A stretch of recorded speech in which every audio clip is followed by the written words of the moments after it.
Bonjour, j'espère que vous allez bien. Je suis contente de vous retrouver aujourd'hui pour un nouveau podcast sur la pleine lune en bélier qui va se produire le jeudi 17 octobre à 13h25 exactement.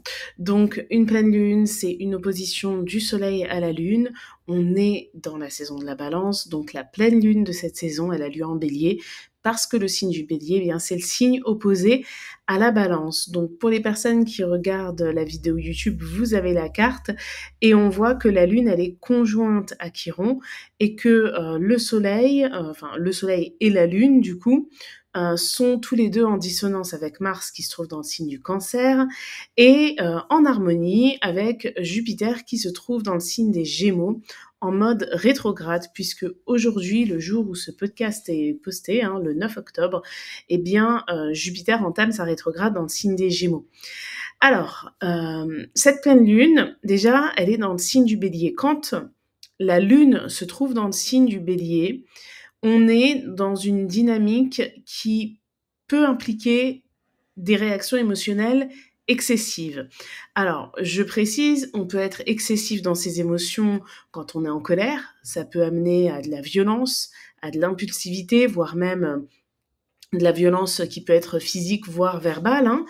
Et c'est pas forcément que ça. On peut être émotionnellement excessif parce qu'on apprend quelque chose qui nous contrarie. Donc on peut se mettre à pleurer pour quelque chose qui ne nécessite pas forcément de se mettre dans cet état-là, pardon, d'un point de vue rationnel, hein. On peut être en joie de manière excessive. Et d'ailleurs, souvent, on parle pas de cet état-là parce que la joie, c'est quelque chose de positif. Donc, on va jamais dire oh là là, il y a trop de joie, on est trop en joie, etc. Et pourtant, quand on est dans cet état-là, on peut parfois, eh bien, s'engager sur des choses qu'on veut pas forcément, faire des promesses qu'on n'est pas capable ou qu'on n'a pas forcément envie de tenir, etc. Donc, tout ce qui est relié à l'excès émotionnel est relié à la présence de la lune en bélier parce que le signe du bélier, c'est un signe qui est très vif, très rapide et dans la compréhension des émotions, la rapidité, ça amène pas souvent vers quelque chose de constructif sur le long terme. Donc c'est pour ça que je dis souvent que le cancer et le bélier se ressemblent énormément parce que déjà ce sont deux signes cardinaux, hein, donc il y a cette idée d'aller de l'avant et ils sont tous les deux poussés par quelque chose d'intérieur et donc de subjectif. Le cancer va être poussé par la sphère émotionnelle, par le passé, la nostalgie, enfin tout ce qui peut susciter des émotions fortes et tout ce qui peut être aussi relié à l'histoire, au passé, à quelque chose qui n'existe plus et donc à l'image que l'on s'en fait aujourd'hui et donc à l'imaginaire. Et le bélier, lui, il va être poussé par son instinct et par ses pulsions, par ses passions. Donc on est vraiment face à deux énergies qui ne sont pas rationnelles. Et le mélange des deux fait qu'on peut avoir d'ailleurs des personnes béliers qui sont très sensibles et des personnes cancer qui sont très impulsives, par exemple. Hein, donc la lune, dans ce signe-là, elle symbolise ça. Elle symbolise de la vivacité par rapport à l'émotionnel.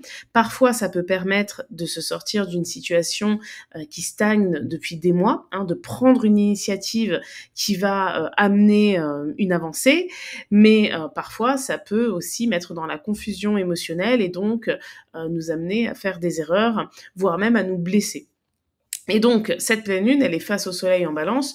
L'axe bélier-balance, c'est un axe qui va parler du moi et du nous, dans le sens où en bélier, on est confronté à qui l'on est, ce que l'on souhaite entreprendre, l'idée d'avoir l'envie de prendre son propre chemin. En fait, pour moi, le signe du bélier, c'est le signe qui symbolise le fait d'être unique, en fait. Et en face, on a le signe de la balance, qui est un signe d'association, qui va parler de comment notre personnalité, donc qui est unique, va s'associer, s'engager et se lier à l'autre. Alors très souvent, c'est relié au couple, hein, parce que quand on pense à un duo de personnes, la première chose à laquelle on pense, c'est un couple. Hein. Et mais c'est pas que ça. Ça peut être une association professionnelle. C'est aussi relié à tout ce qui touche la loi, donc le côté juridique, donc le côté contractuel. Et donc, on est sur un axe qui parle, pour faire court, du moi et du nous. hein. Donc, vous pouvez dans votre vie avoir, des problématiques à résoudre en lien avec le moi et le nous. Ça peut être dans le couple, ça peut même être par rapport, à vos enfants. Par exemple, si vous êtes parents, hem, est-ce que moi je m'accorde assez de temps malgré le fait que j'ai des enfants? Est-ce que, je suis heureuse ou pas parce que heureuse ou heureux, hein, ou pas, est-ce que je prends le temps de faire des choses qui me font plaisir ou est-ce que je suis uniquement dans le fait de tenir mes engagements vis-à-vis de mes enfants? En fait, faut pas oublier que la balance, c'est un signe d'équilibre. Donc, il n'y a pas l'idée d'être trop dans l'un ou trop dans l'autre, trop dans l'égoïsme, hein, parce que le bélier, sur cet axe, il peut symboliser ça, trop dans l'égoïsme ou trop dans l'abnégation et le fait d'être totalement au service de l'autre, de vouloir plaire à l'autre, de vouloir lui faire plaisir, etc. Donc, il y a un équilibre à trouver. Donc, j'ai donné l'exemple parent-enfant, hein, parce que c'est vrai que quand on a des responsabilités, on a un engagement envers ses enfants, qui d'ailleurs est un engagement légal, hein. Il y a une loi qui oblige les parents à s'occuper de leurs enfants, hein, au-delà de l'engagement moral, hein, parce que la balance, elle va représenter aussi la justice qui vous est personnelle, c'est-à-dire la justice morale. Ça relie un peu, c'est pour ça que la balance, elle est un peu reliée au signe du Sagittaire, si vous voulez, dans le sens où le signe du Sagittaire, il va parler des principes de vie, hein. C'est le justicier, là où la balance, elle va plutôt symboliser la loi, en fait. Donc, il y a la loi à laquelle on est tous soumis par rapport au pays où on vit, mais il y a les propres lois, les propres règles que l'on met en place par rapport à soi. Donc peut-être qu'il y a un assouplissement par rapport à ce que vous vous imposez qui peut être nécessaire durant cette période. Et je parlais de cet engagement parent-enfant, mais c'est peut-être par rapport à votre travail. Est-ce que vous êtes trop dans le travail ou trop dans votre vie privée? Il y a peut-être un équilibre à trouver. En tout cas, la lune, elle, est en bélier, donc ça laisse sous-entendre que l'objectivité décrite par cette pleine lune, parce qu'une pleine lune, ça met toujours en avant, l'objectivité, hein. Quand la lune est face au soleil comme ça, elle expose son disque entier, donc on voit tout, donc c'est clair. Et quand c'est clair, on est objectif. Donc quoi qu'il en soit, le but, c'est l'action, hein. C'est l'action, mais c'est aussi l'action qui soigne quelque part, parce que la lune, elle est conjointe à Chiron. Chiron, c'est un astéroïde que j'associe à l'énergie de la Vierge, qui représente au moment de cette nouvelle lune Vesta, qui se trouve dans le signe de la Vierge. Et Vesta, je l'associe à l'énergie de la Balance, qui renvoie une fois de plus à cette notion d'équilibre. Donc il y a un équilibre à trouver dans la manière d'agir, hein, aux alentours de cette pleine lune, dans la manière d'agir qui est individuelle, hein. C'est pas la manière d'agir en groupe. Et on n'oublie pas, hein, si vous avez besoin, réécouter le podcast que j'ai fait, mais on n'oublie pas que cette pleine lune intervient dans une lunaison balance, hein, parce qu'on a eu une nouvelle lune dans le signe de la balance. Donc là, c'est la moitié, et c'est un peu comme quand on arrive à la moitié d'un chemin, quand on arrive à la moitié d'une année, on fait un bilan, on se dit, bon, qu'est-ce qui a amélioré, qu'est-ce qu'on peut mettre en place pour que les 15 derniers jours de cette lunaison soient optimaux pour... ça se dit optimaux? Parce qu'on dit optimal, mais est-ce qu'on dit que des jours sont optimaux? Je ne sais pas, parce que en fait, en le disant, j'ai jamais entendu. Bon, bref, vous me direz en commentaire, n'hésitez pas même à m'écrire sur Instagram, je ne sais pas si on dit ça, parce que je suis assez pressée, donc j'enregistre ce podcast d'une traite. Donc, bref, tout ça pour dire que oui, on est dans la période après la pleine lune, c'est vraiment propice à l'action, c'est-à-dire que il y a le commencement avec la nouvelle lune, la pleine lune marque le moment d'objectivité, et après, il reste 2 semaines avant la nouvelle lune qui aura lieu cette fois-ci dans le signe du Scorpion. Donc on sera dans une toute autre ambiance. Donc justement, c'est porté sur l'envie d'agir, l'intuition que l'on a aussi quand on prend des initiatives, hein, parce que la lune représente aussi nos capacités intuitives, et on a la lune qui est conjointe à Chiron, et Chiron, c'est le médecin du zodiaque. Donc il y a l'idée de soigner quelque chose par rapport au moi, par rapport à l'individualité, par rapport au fait peut-être d'avoir été vexé de quelque chose. Si on retranscrit ça au niveau mondial, ça peut même impliquer une impression de trahison, une envie d'agir, alors dans les moins bons cas, pour se venger par l'attaque. Pourquoi je dis ça? Parce que la lune, elle est en dissonance avec Pluton, en Capricorne et en dissonance avec Mars en Cancer. Et le Soleil, c'est pareil, hein. Vu que la Lune et le Soleil sont opposés sur le degré 24 du Bélier pour la Lune et de la Balance pour le Soleil, bah forcément, s'il y en a un qui est en dissonance en carré avec un astre, l'autre l'est également. Et d'ailleurs, tout ça, ça se passe dans des signes cardinaux. Et les signes cardinaux, ce sont les signes qui démarrent les saisons. Donc, on n'est pas dans des énergies de stagnation comme avec les signes fixes, ou dans des énergies qui laissent entrevoir d'autres possibilités, qui poussent aussi vers la réflexion, vers le fait de faire grandir son esprit, etc. Non, là on est vraiment dans l'idée de prendre une décision assez rapide, assez immédiate, et quand on prend des décisions rapidement sous le coup des émotions, bah parfois ça peut amener des tensions et des complications. Donc il y a cette dissonance à Pluton qui est en Capricorne. Dans mon abonnement Zodiac, j'ai fait une vidéo sur le fait que Pluton reprend un mouvement direct et que Jupiter rétrograde en Gémeaux, parce que c'est quelque chose qui va avoir un impact sur nous tous, d'autant plus que Pluton en Capricorne, c'est la dernière fois de notre vivant que l'on peut être témoin de ça. Donc je vous mets le lien si vous avez envie de vous abonner. C'est un abonnement à 27 € par mois sans engagement, mais vous pouvez visualiser cette vidéo et il y aura même un cours à la fin du mois en ligne, en live. Donc voilà, bref, c'était l'instant en promo. Mais dites-vous que Pluton, effectivement, c'est la dernière fois de notre vivant que l'on a cette configuration. Donc c'est la dernière pleine lune en Bélier en dissonance avec Pluton. Enfin, c'est la dernière pleine lune tout court en dissonance avec Pluton. Parce que au mois de novembre, je ne sais plus à quelle date aura lieu la pleine lune, mais c'est le 19 novembre que Pluton entre définitivement en Verseau. Alors définitivement pour 20 ans, mais bon, c'est quand même assez long. Mais même si la pleine lune en Taureau se produit avant, elle sera pas en dissonance, puisque le Taureau et le Capricorne ne sont pas des signes au carré. Donc là, c'est la dernière pleine lune en dissonance avec Pluton, et elle se fait dans le signe du Bélier, et Pluton, c'est l'astre du Scorpion. Le Bélier est représenté par Mars, et on a Mars qui est opposé à Pluton. Et je trouve que c'est quelque chose de très important à souligner, c'est qu'il y a plusieurs oppositions au moment de cette nouvelle lune. Il y en a 3. Donc il y a l'opposition Soleil-Lune, de cette pleine lune, pardon, je crois que j'ai dit nouvelle lune, de cette pleine lune. Donc l'opposition Soleil-Lune, c'est la base de la pleine lune. On a l'opposition Mars-Pluton sur l'axe Cancer-Capricorne, et on en a une autre, c'est l'opposition Vénus-Uranus. Vénus en Scorpion et Uranus en Taureau, parce que Vénus, elle va entrer en Sagittaire le 17 octobre, mais après le moment exact de la pleine lune. Au moment de la pleine lune, elle sera à 29 degrés 36 exactement du signe du Scorpion, et Jupiter, il est rétrograde et il sera à 26 degrés 26 du signe du Taureau. Donc on est sur 2 autres oppositions, en dehors de l'opposition de la pleine lune, qui se font sur des axes Terre-Eau, donc Cancer-Capricorne pour Mars et Pluton. Et l'axe Cancer-Capricorne, c'est un axe qui parle de patriotisme, de famille.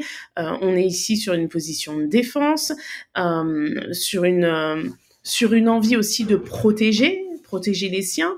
Alors ça peut être de diverses manières, hein. Moi je dis ça de manière générale, à vous de voir comment ça se passe, comment ça résonne en vous par rapport à votre vie. Ça peut être par exemple une personne qui sent qu'elle doit quitter le cocon familial parce que ça convient pas. Au contraire, ça peut être une personne qui revient dans le cocon familial parce que ça lui convient mieux. Ça peut être pour les personnes qui ont des enfants, peut-être qu'il y a quelque chose à changer, à faire évoluer, ou revenir en arrière par rapport à quelque chose qui peut être bénéfique pour vous, pour vos enfants, etc. Et l'opposition de Uranus à Vénus. Alors Uranus, c'est les changements. Vénus, c'est la planète du Taureau dans lequel se trouve Uranus, c'est la planète de l'amour, mais c'est aussi la planète des finances. Donc ça peut indiquer un grand changement sur le plan financier. C'est vrai que le signe du Scorpion, c'est quand même un signe de crise, hein, il faut le dire. Il y a Mercure déjà qui se trouve en Scorpion, Mercure qui soutient Saturne au moment de cette pleine lune. Donc Mercure en Scorpion, c'est un mental qui va chercher en profondeur, qui va réfléchir, etc. Et il est quand même assez éloigné par rapport à cette pleine lune. En fait, il y a pas d'aspect direct au soleil. Donc, pour beaucoup d'entre nous, il peut y avoir une fâcheuse tendance à, agir et réfléchir ensuite. D'ailleurs, la tension de la lune à Mars indique justement des capacités, réactives qui peuvent être beaucoup trop vives et donc, qui impliquent une certaine dose, d'erreur. Il peut même y avoir, une erreur dans la manière de faire les choses si on est allé, trop vite. Donc moi, ce que je conseillerais aux alentours de cette pleine lune, c'est vraiment de prendre en compte le fait que Chiron est conjoint à la lune. Chiron représente la Vierge. La Vierge, c'est une énergie qui est organisée, qui planifie, qui, ne fonce pas dans le tas justement et il y a vraiment cette idée de prévoyance qui est apportée par Chiron, qu'on va pouvoir, pour beaucoup d'entre nous, avoir tendance à oublier.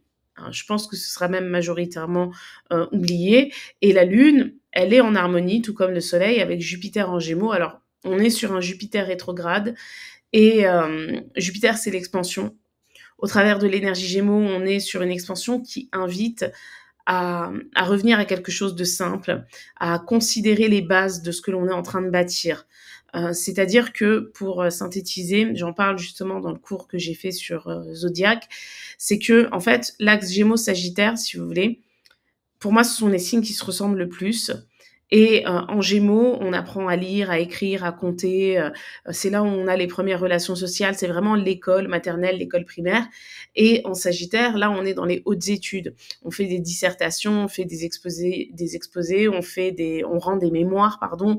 Donc, on est sur un travail qui est beaucoup plus approfondi, puis qui est beaucoup plus valorisant et qui est beaucoup plus prestigieux. Hein, on va décrocher des diplômes, etc. On rencontre des gens, on crée du réseau, etc. Mais tout ça, c'est pas possible sans l'énergie Gémeaux.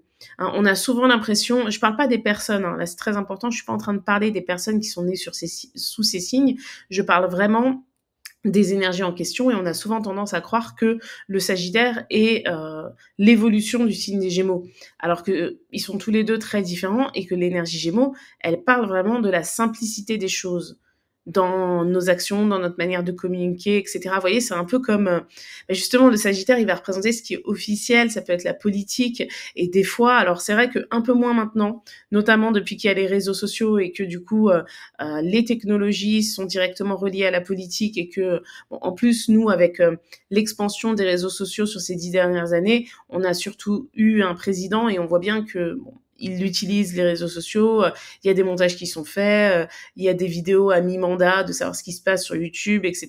Il va voir même des influenceurs. Donc, le langage est plus simple. Moi, je me souviens, quand j'étais plus petite et que je voyais Mitterrand ou Chirac parler à la télé, enfin, des fois, ils utilisaient des mots, je comprenais pas, quoi. Enfin, c'est vraiment...